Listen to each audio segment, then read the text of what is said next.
Well, good morning, everyone, and welcome to the January 2025 edition of the Ag Economic Dialogues. We're glad to have you with us. Dr. Matt Diersen is going to do the presentations today on risk management components of crop insurance and some livestock insurance components, looking at some of that risk mediation things. So I am going to turn it over to Matt and take it away. All right, good morning, everybody. Let's share a slide here. All right. Perfect. So it's a little early in the season to focus 100% on risk management. So there's some details that are still kind of up in the air as far as crop insurance and stuff like that. But it's also not too late to start thinking about what the different risk aspects are for the season or the coming production year. And we do have some insights or some brief insights on both crop and livestock stuff. So also got some interesting observations given the situation we're in with the markets at this time. So we're going to look at risk tools in general. We'll look at crop insurance. Got a little detour into margin protection or MP endorsement, just because it's cool, and we'll take a peek at that. And then we're going to look at livestock insurance trends. For the most part, kind of thinking about LRP or what happens before, during, and after you purchase LRP. There's the Campanile. That wasn't today. That was right before. That was mid-December, right before it snowed once, but it is as cloudy and the ground's that bare today on campus. So here we go. What does risk management look like today? You've got a large risk management toolbox out there. You've got LDPs, PLC, ARC, NAP, futures, options, cash equivalents. You get down to insurance, and there's alphabets with fewer letters than the YP, RP, SCO, ECO, MP, PRF, LRP, LGM. There's a WE something, and then you got some livestock disaster assistance. We're not going to cover all that today.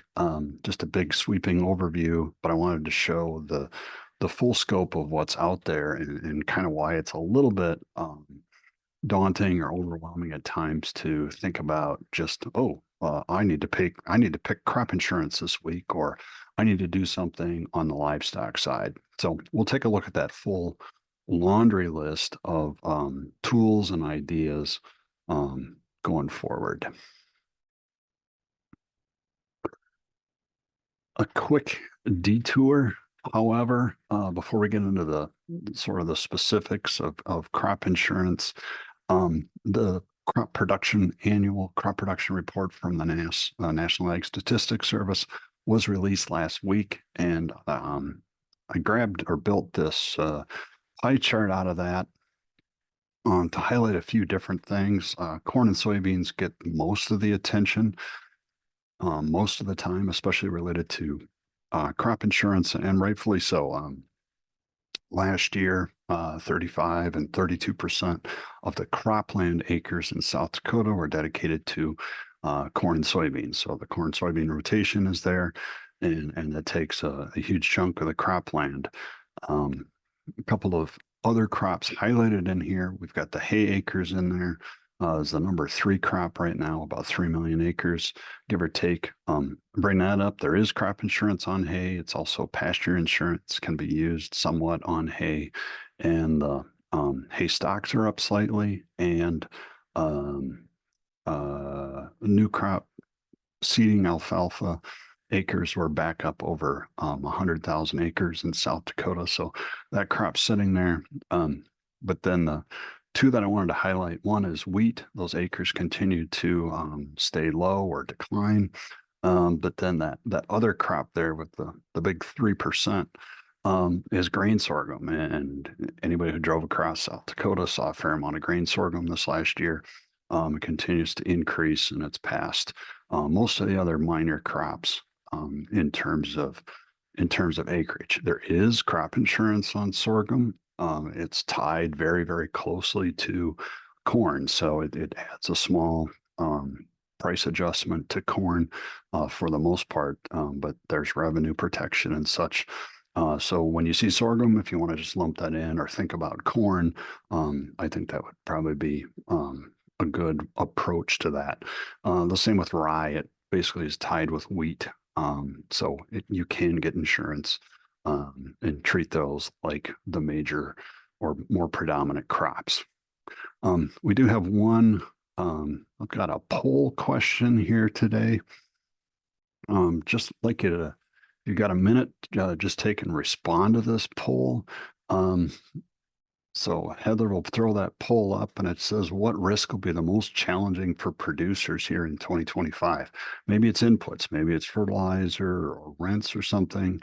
Maybe it's yield. That could be crop yield or how productive the animals will be on feed, might be prices, might be interest or other financial access to finances.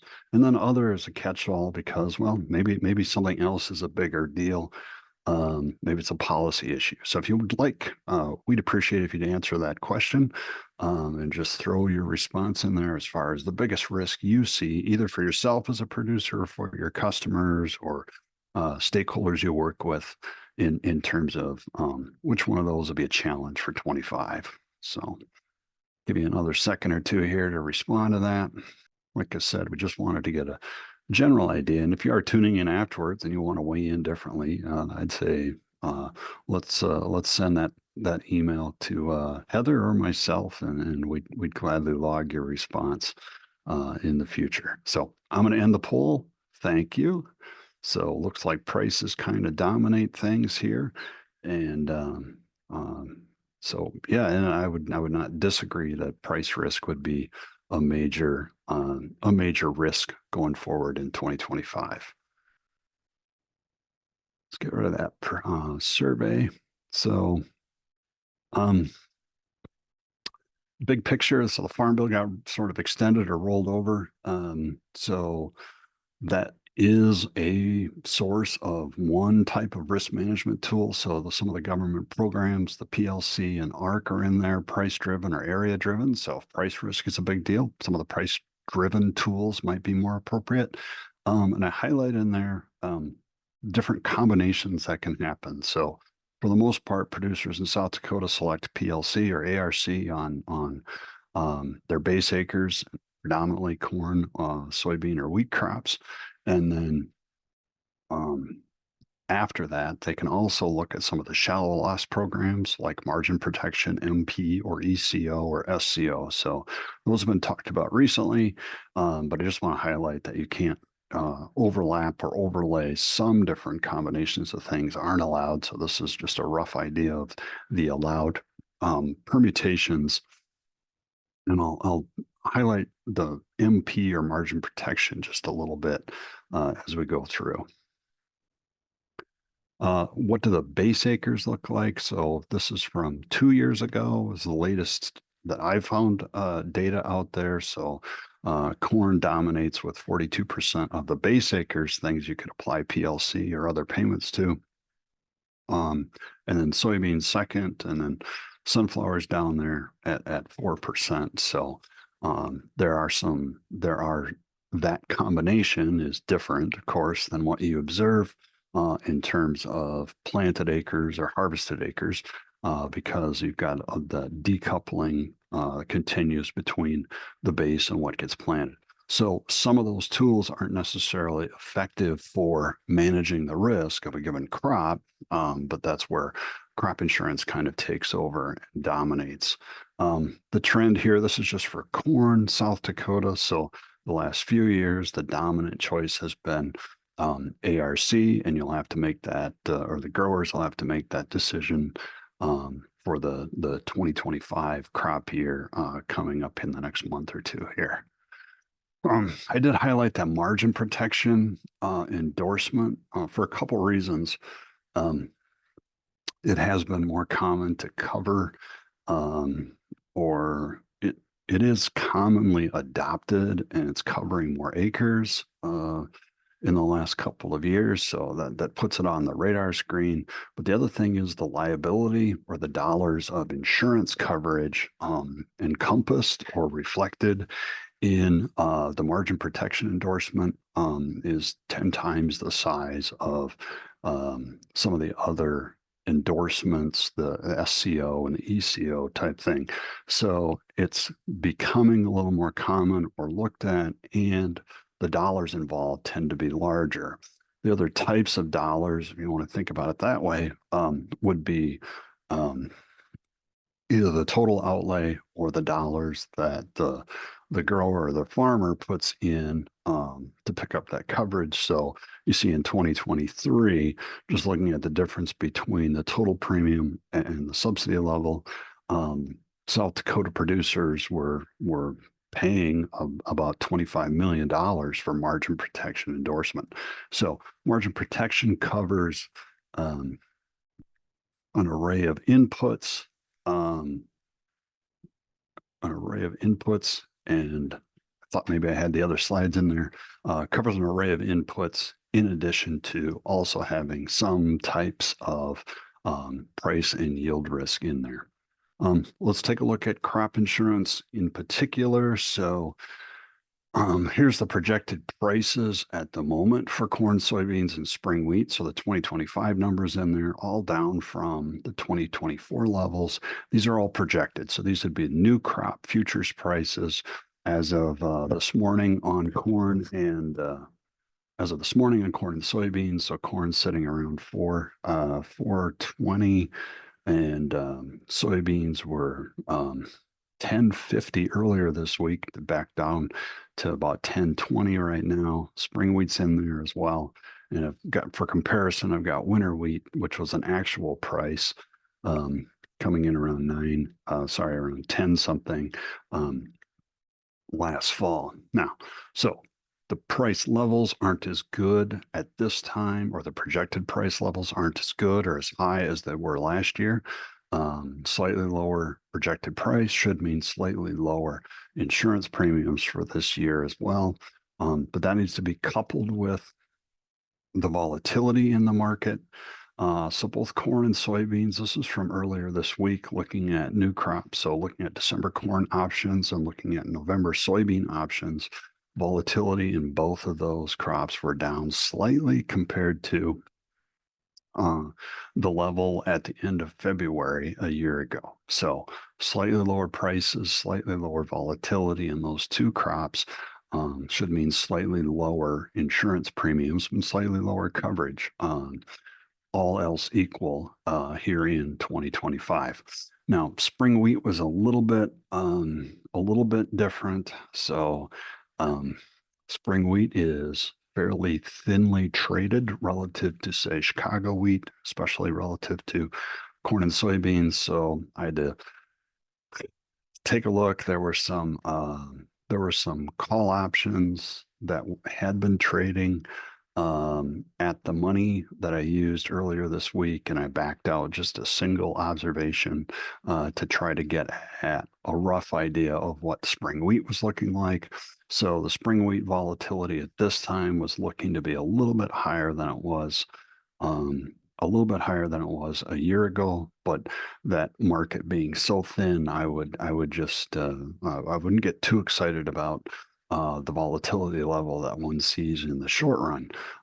Now, at the same time, if they start giving away, or if that volatility gets to be really low, that'd be a chance to take advantage of that. And at the same time, if it moves the other direction, is exceptionally high relative to, say, corn and soybeans, it's time to back away from using some options types of strategies and stuff because it wouldn't be warranted. So it's a kind of a confounding, interesting commodity to take a look at. So spring wheat, kind of an outlier there relative to corn and soybeans at this time. The crop insurance decision cycle. Kind of looks like this. Every year you have to pick a product type. Every year you have to pick a yield coverage level, and then look at your marketing plan or think about your marketing plan. Maybe factor in some of the production insurance costs, and then kind of just repeat that. Maybe you're debating between yield and yield protection or revenue protection. If you're going to do a lot of marketing, revenue protection probably is the way to go.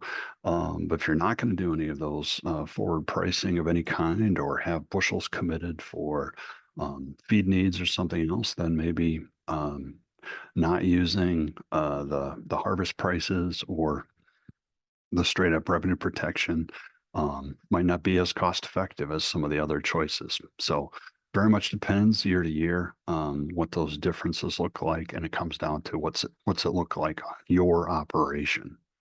Um, just for perspective, South Dakota corn's a dominant crop. Last year in South Dakota, 99% of the corn acres were covered by revenue protection. So that's straight revenue protection. So that would protect against price risk, also protects against yield risk and the combination thereof. Still most appropriate if you're doing some sort of forward pricing. And that might be forward contracting, might be hedging, it might be bushels committed to, say, an ethanol plant or some kind of contract like that. And it may be on-farm feed use where you would be running the numbers and saying, well, if the price of corn goes up, it's going to drive down the feeder cattle price, for example, and let's protect against that using revenue protection. So it makes sense a lot of the time. And when we've run the exercises, for example, in the classroom, during the fall semester, we've had people look at what's the best choice between yield protection or revenue protection. And at times, even if you're not doing a lot of forward pricing, that revenue protection might still be the most cost effective type of insurance to purchase. But it should be looked at every year, especially if you're really if you're not doing a lot of forward pricing or don't intend to forward price a particular commodity in any way, shape, or form. Take a hard look at just let's say blindly buying revenue protection because that's what everybody else does. So it's not a good reason for making a business decision.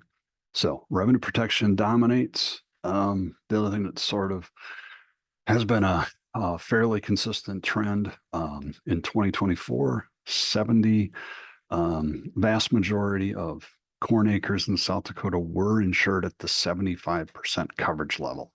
You can kind of think of this as the sweet spot between where you're the subsidy level tied to the coverage level comes into play, the dollars involved, cash rent levels and things like that all come into play. And it's tended to see the acres covered gravitate on corn and soybeans to a large extent to that 75% level. Sometimes people go up a little higher and sometimes they back off a little bit.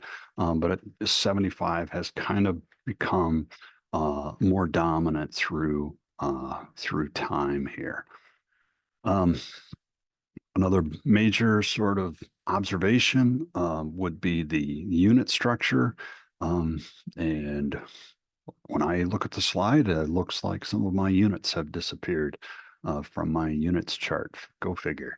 The big chunk of the pie there, the gray, those are enterprise units. So the vast majority of corn last year was covered by enterprise units. So the subsidy level gives you a huge incentive to look at enterprise units relative to basic, and the orange chunk of the pie there, probably also at 6%, are optional units. So if you're managing the whole farm, managing all the corn bushels across locations and such, enterprise units probably cuts your cost down quite a bit because of in part because of the subsidy is there, giving you quite an incentive to go with enterprise units and eliminate the cost to the insurance side of things from the basic and optional units. Those are still there, so there might be situations where that is the best choice. But for the most part, you are seeing a lot of enterprise units. I did highlight, or I'd like to highlight yield coverage a little bit. And we've been doing some work related to the Every Acre Counts program. We've looked at approved yields and some of the yield adjustments and things like that, trying to get at some of the decisions surrounding preventive plant and preventive plant provisions, making a little bit of headway there. And we're seeing, working with individuals, we're seeing a lot of variation in, well, let me put it this way, the yield adjustments make a big difference in terms of the level of coverage you get. And you can see there's a lot of different yield adjustments out there. One of the last things here with the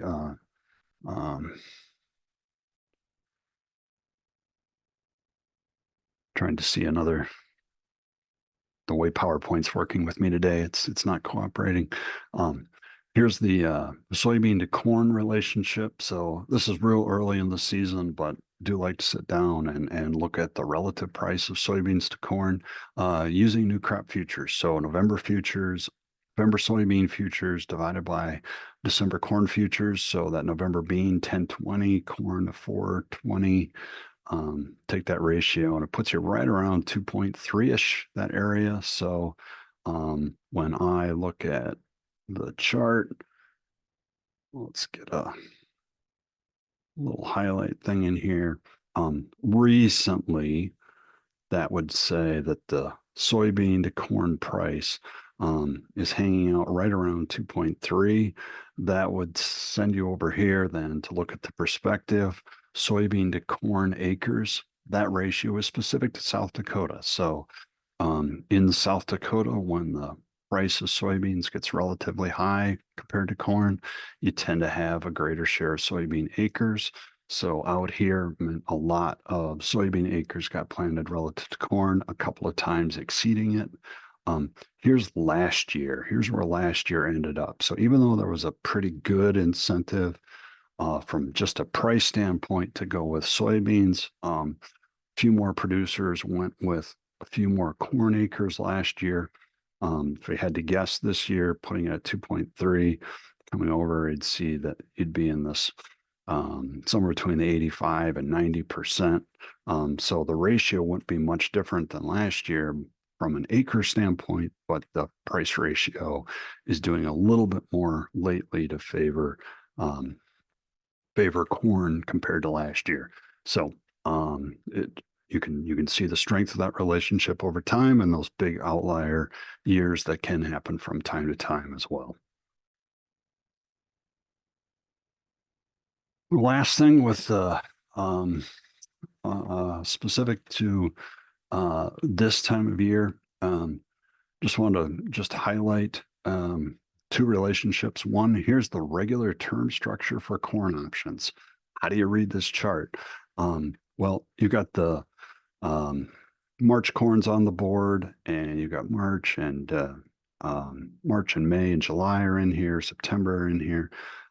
That's old crop. And then way out here on the right, you've got new crop corn, the OZ. So the Z is December here at the end. So that's new crop. So the volatility in the market goes from, say, 16% on these nearbys, peaks at 24 for September, and then backs off to about 23 for December. That would be December's out there. So if you're looking at, oh, I should buy some puts on new crop 25 corn, you got volatility of about 25%, sorry, 22% right now. So that OZCZ5 is new crop corn. Also available in the options market are short dated new crop. And I highlight those because you could look at those short dated new crop options and take a position on highlight the May one right here, which expires at the end of April. The OCDK5 is the May. That has a volatility of only 17.5%. So you're cutting back on some of the volatility. That would give you an end date on new crop D's corn with an expiration of the end of April. That particular option has some volume and open interest right now relative to some of the other ones. A little higher than some of the other months because its expiration date is after the prospective plantings and grain stocks reports that come out March 31st. So just highlight that. Might be something to consider or dabble in if you're looking at stepping in some sales or getting some positions in around, or that could be influenced by price moves surrounding those report dates. I'm going to shift gears a little bit, talk about livestock now. Um, Big picture, I want to highlight this is from the Census of Ag. Got land and farms.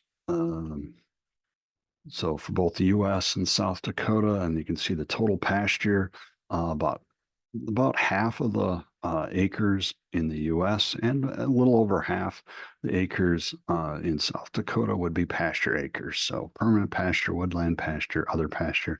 And then there's harvested forage. So down at the bottom, see about 400 to 500 million acres of pasture and forage.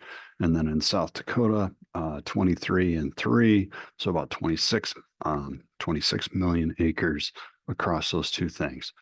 Those types of pasture and harvested forage would be eligible land for PRF, pasture rangeland forage insurance. And that subsidy has been reasonable and good for several years. And that product continues to attract the attention um, of growers, producers around the country. So you can see here in 2024, I need to move my chart out of the way, really close, approaching 300 million acres. So let me back up a second. That means that 300 of the four of almost 500 million acres across the country has been insured with PRF in recent years. It's too early to get the 25 numbers. They're probably, that decision was already made back in December. We'll take a look soon and see if that trend has continued. But pasture insurance, for the most part, has been very attractive at the national level.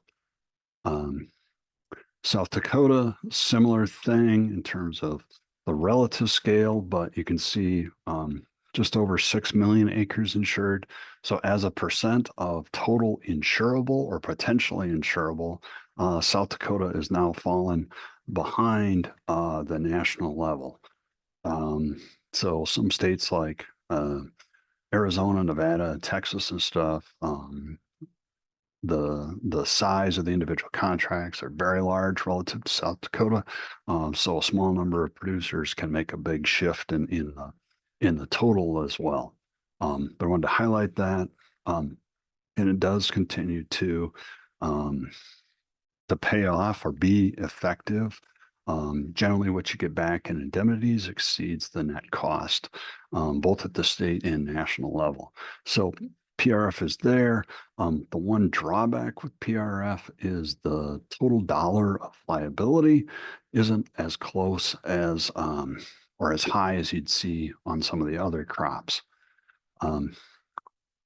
Now, the last one I want to highlight is livestock risk protection. This can be purchased at any time during the year. It's available on cattle and swine and sometimes lamb, price insurance, and you've got coverage from 13 to 52 weeks. Just want to highlight that coverage. It's as short as, think about, say, 3 months, as long as a year. So that 3 month or the 13-week front end or short range is what I'm going to circle back to. But you can also, in the last couple of years, you can insure unborn calves. So you could buy coverage today for a calf yet to be born and have that coverage in place. And it's sold by insurance agents. Several years ago, now they increased the subsidies. So the subsidy used to be 13, now it's 35 to 55%. So you can pay very little to get a fair amount of coverage on against calf and feeder cattle and fed cattle prices going down. And then I'm going to jump and show a couple of statistics. Highlighted this a little bit in various ways. With the Livestock Market Information Center and also in an article I wrote up for the South Dakota Cattlemen's magazine. So some of the details would have come out in those. But big picture, United States last year, the calf crop 33.6 million head, South Dakota 1.65 million head. Fed cattle marketed 25 million head in the US and 600,000 in South Dakota. This would be the total number or a ballpark number to use as far as like how many head are insured using LRP. It would be the question. So let's take a look. So relative to say 33 million or 25 million or 1.6 or 600,000. Here's the United States. So the figure to take the closest look at would be the 2024 data showing almost 500,000 head of feeder cattle, 5 million head of feeder cattle insured at the national level. So if you think about feeder cattle placements being similar to feeder cattle marketings, 25 million head marketed also means 25 million head placed. So if you want to think about that, you could say about a fifth or 20% of feeder cattle placed could have been covered by the seller, covered by LRP. And the share for South Dakota has gotten a little bit smaller relative over time. Not so much that the number in South Dakota has dropped off, it's just gained that much more popularity in other parts of the country. So that's the feeder cattle side of things. Here's the state level breakdown. So South Dakota, about 10% of 5 million, so about 500,000 head, or about 1 in 3 feeder cattle insured in South Dakota, Texas, and Nebraska have kind of dominated a little bit more. So major cow-calf states tend to be represented there, except for common exception would be the state of Missouri, large cow-calf number, but very or relatively low LRP usage down there. Fed cattle, that product covers market-ready cattle, so much more common in Nebraska and Texas and Iowa, major feedlot states. South Dakota is present there as well, but that has not gained quite as much usage. So 1.6 million head covered. So if you think of 25 million head marketed for the entire year, it's still a smaller percentage of fed cattle being insured. And then LGM, or livestock gross margin. Well, this, as I see it, this slide is kind of messed up too. Once you get into Zoom, sorry about that. It looked fine this morning, but Texas is the one state that's dominating, and it's almost the sole primary or large user of LGM. So I suspect there's something specific to the state of Texas in terms of either what that margin looks like down there, or the fact that they're moving a lot of feeder cattle and corn into the region or into Texas for feeding, and it's a very small number of users of the insurance down there. So it's perhaps being used, could be being used as just several large feedlots got together and they're competing against one another, and they're all advertising, "Hey, we've got the floor price, and they're working and perhaps providing the floor price with LGM, and then doing something else to manage the rest of the risk.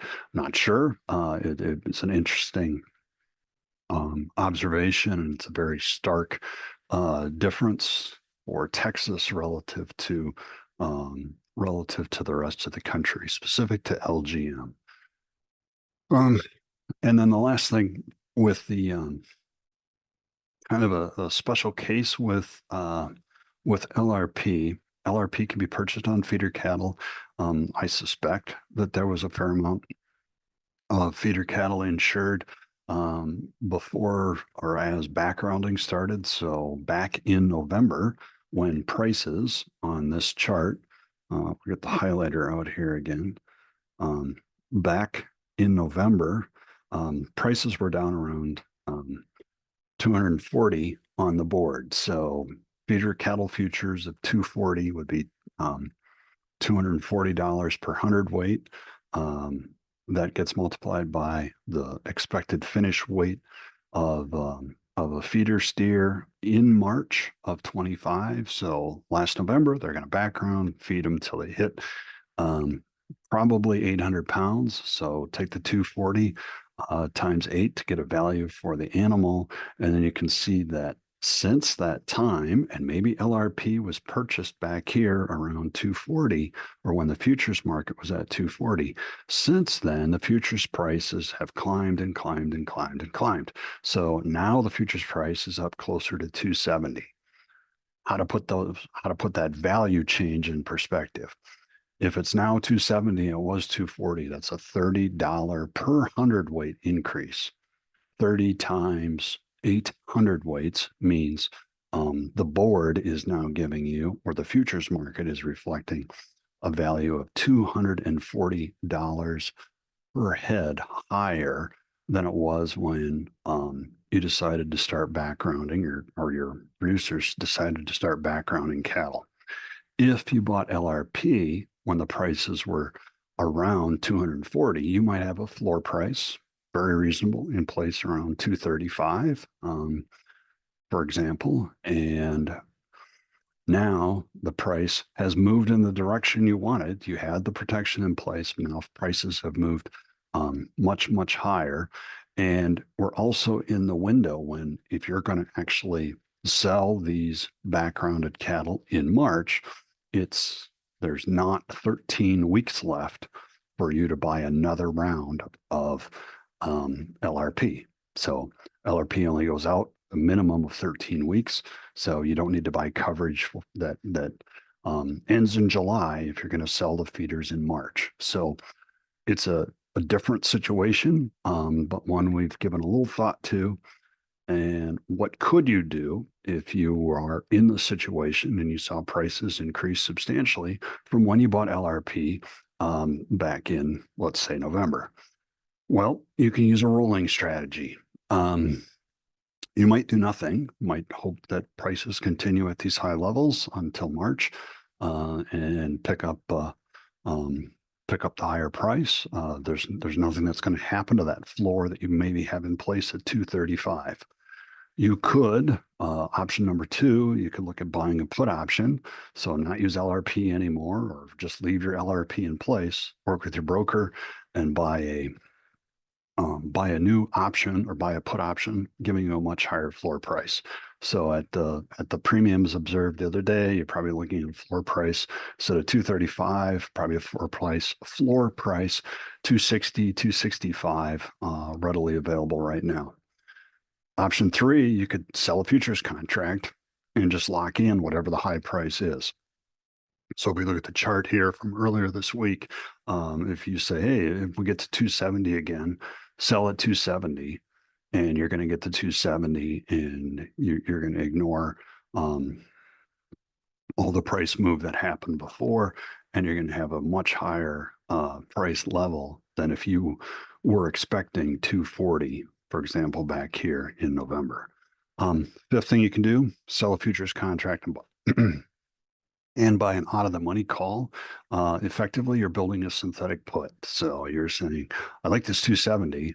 I want to add back in additional upside in case corn moves lower or feeder cattle go even higher. If they go to 290 by March, not saying it's going to happen, but if they would, then you'd want to be in on that. You could sell futures, get a floor locked in, and still have some additional upside without it costing much to make that happen. So these generally only make sense if the futures have increased, and it also means that the put equivalent values. So if you were to normally, you could think of a rolling strategy as selling back the original purchased one. You can't sell back LRP to the government. But taking an offsetting position, those are typically those 240 strikes right now are in that 50 cents or less a hundredweight. So there's not a lot of value there to capture or offset relative to the much higher floor price that is available. Um, so some rolling strategies, things to think about. So just to recap ever so briefly, there's revenue protection out there. Some of the insurance looks to be fairly similar in terms of scale and scope to previous years. Might think about doing something specific on sorghum, taking a hard look at those decisions. And then on the livestock, and take a look at short dated new crop. And on the livestock side, think about what to do, especially if you've already purchased or your customers have purchased LRP in this huge rally that's happened subsequent to when the very prudent protection level was put in place. What can you do now going forward? So I'm going to stop sharing, and I can see there's. So yeah, Heather's just making a plea before you leave today to answer the hit the link and stuff. Are there specific questions? I know this was quite um, um, a broad scope of things because of the time of year. If there are some specifics,